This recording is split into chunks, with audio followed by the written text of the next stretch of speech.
What's up, guys? Welcome to another edition of Notre Dame Daily. I'm Pete Mulroy. Glad to be with you as always. And just a reminder, you can subscribe to NDD across all platforms, including here on YouTube, and across all socials by following FanArch, our mothership. When you're a fan of a major collegiate program like the University of Notre Dame, there's always plenty going on, and that's the case here. And I want to start with news coming out of the football world earlier this week about major developments in Notre Dame football program scheduling. Starting in 2027, the Irish and Clemson will play a 12-year home-and-home series. When you talk about and analyze the landscape of college football the way it is now, with the 12-team playoff, which may or may not grow in the sooner than later years to come. Who knows? I think it will, but we can talk about that down the road. We have plenty of time for that. But when you take two massive programs like Notre Dame and Clemson, and you make this announcement after both just participated in the first 12-team playoff, it's going to resonate even more. They've had some really good matchups in the 8 times they've played over the course of history, which goes back to the 1970s. Of course, they played last in 2023 with Notre Dame coming up short by a touchdown at Clemson. But specifically as this impacts Notre Dame, recruiting is skyrocketing. Clemson, no different. While both teams are active in the portal, Clemson's been a little less active. Dabo Swinney's been very open about that, their head coach. And Notre Dame, obviously, I talked about this on the last program, has gotten its last 3 starting quarterbacks via the portal.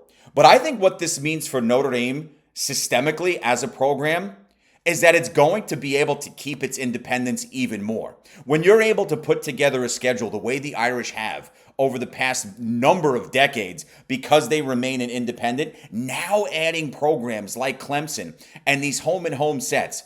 Look what they've done with playing Texas A&M, which they'll face again this coming season, opening on the road in Miami. And you get to keep those traditional matchups like Navy, Army, USC. Many fans would like that Michigan rivalry to come back to fruition as well.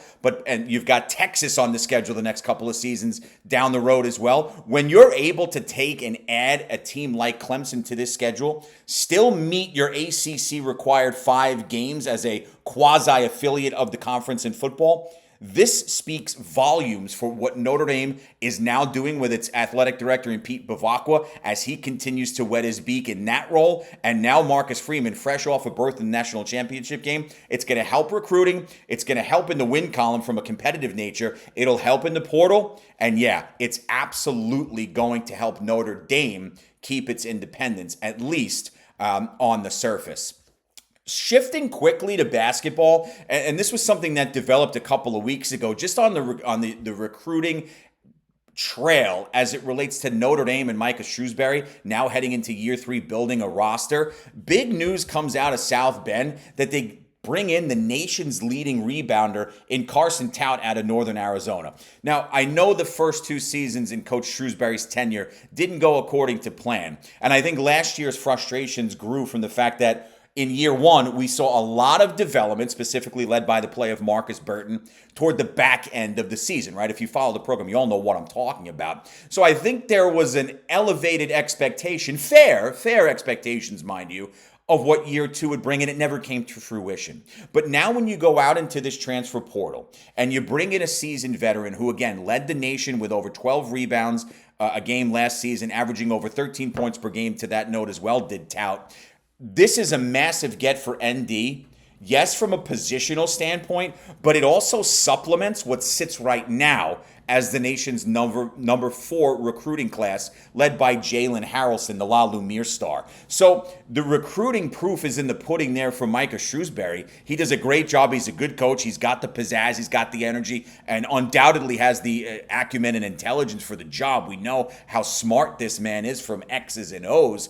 I'm a huge fan of Coach Shrews. We want to see this develop into year 3, and I think going into the portal and getting a big who can match up, grab you boards on both ends of the floor, and show off in freak athleticism like Tout can is a big spot for Notre Dame to be in. And when you're active and successful in the transfer portal, it can supplement recruiting as it has. Recruiting is off and running. You talk about football recruiting, men's and women basketball, the same deal. This is a huge get for Micah Shrewsbury and company, and I think Irish fans are going to be treated to the different type of athlete up and down the floor, offensively and defensively, than perhaps they've seen in recent time in a Tout. It's exciting, and it is a breath of fresh air at a time that this basketball program is absolutely thirsting for.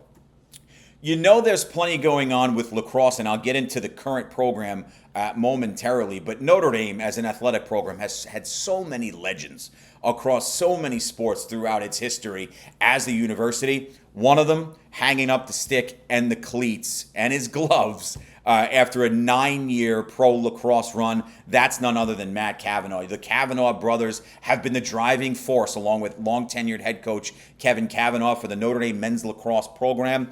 MK is going to hang it up at the end of this season, and the accolades were there for him professionally. Second all-time in playoff points.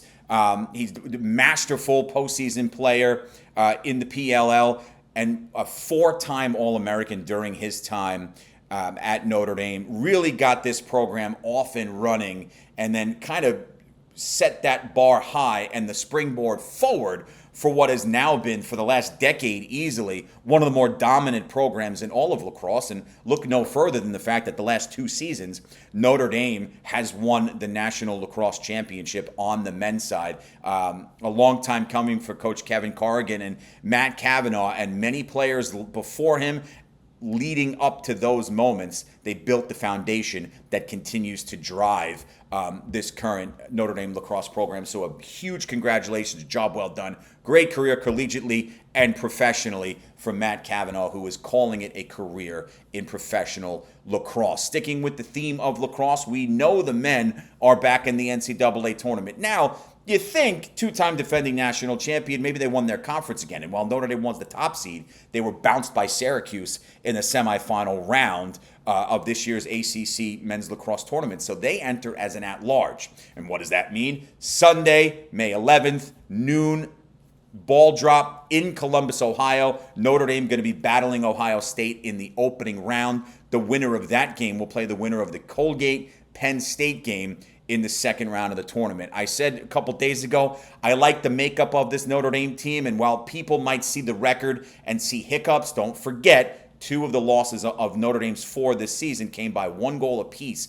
to nationally ranked teams, including the top team in the country right now, Maryland, who Notre Dame upended by 10 goals in last year's national title game. So it's going to be fun. The 2-time defending champions, right on the screen, you see it. They absolutely are ready to roll, and they open Sunday at Ohio State. Be a great football matchup. It's a hell of a lacrosse matchup as well. All right, that'll about do it on NDD. It's been a blast being with you. I'll see you all again tomorrow. Be sure to subscribe across all platforms, Fan Arch, and right here for Notre Dame Daily on YouTube. I'll talk to you all tomorrow. Have a great night, and as always, go Irish.